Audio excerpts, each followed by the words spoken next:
Hello guys, in this video I'm going to show you how to split a clip in the CapCut app. But before that, don't forget to subscribe and leave a comment down below, because at 10,000 subscribers I'm going to show you my whole YouTube revenue statistics and growth strategy. So without further ado, let's just jump right into it. First we have to open up the CapCut app. And here it usually opens up in the edit menu, where we can create new projects and turn back to old ones and get inspired and get creative. Here, after we have started a project, we have to tap on the icon of the project. And here, let's say we have added some clips so far.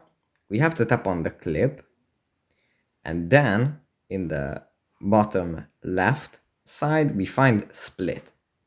We can adjust where this vertical line is in the clip, find the spot where we want to split it, and then after tapping on split, the clip is going to be separated at the spot where the line is.